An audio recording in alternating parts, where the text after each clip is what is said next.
Now, meron lang po ko ilan mga inquiries which I will direct to the Immigration and NBI.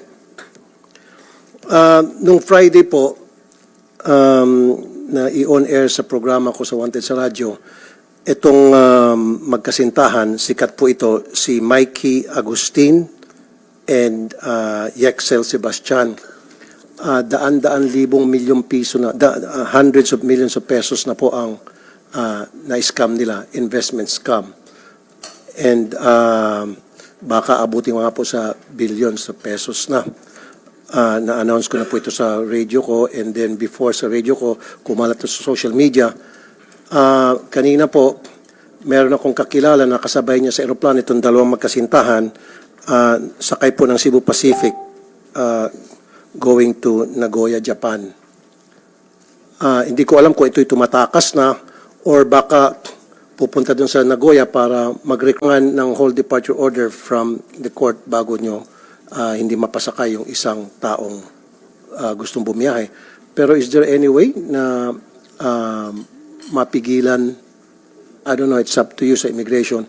Gayon, meron naman palang balita na kalat na ito ay marami na na-scam at inireklamo na sa NBI. Attorney Commissioner, go ahead, please. Commissioner. Good morning, Mr. Chair, Senator Tolpo. With the permission of the Secretary. Indeed, our records show that Mikey Trixia Agustin and Bixel Sebastian left for Nagoya this morning at 7 o'clock. And based on our records, the two subjects have no whole departure order, and in fact they have no derogatory record based on our database, other than a whole departure order that can be issued only by a regional trial court upon a case filed.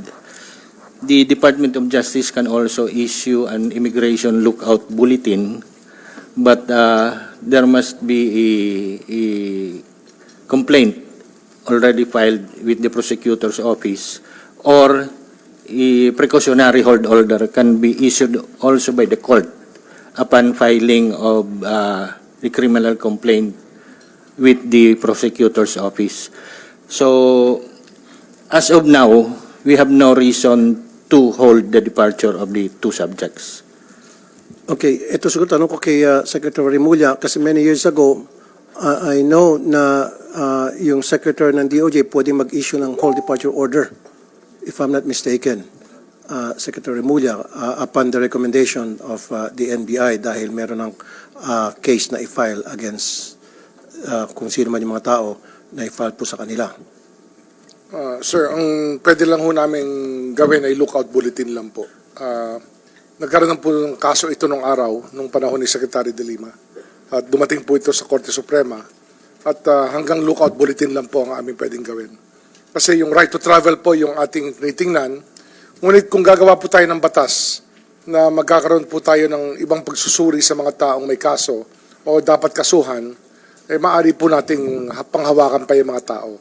Pero sa ngayon po, kailangan igalang po natin yung right to travel na sa saligang batas. Tama po. Kanina kausap ko nga po yung legis group ko para pag-aralan yung possibility na kapag halimbawa putok na sa social media, putok na sa buong bansa na ito'y marami na naloko, siguro payagan yung Secretary ng DOJ na magpalabas ng whole departure order kasi yung pagsampa ng kaso sa piskal, mahabang proseso yan, Mr. Chair, and then iraraffle pa yung papunta sa judge, makakatakas na nga yung manluloko.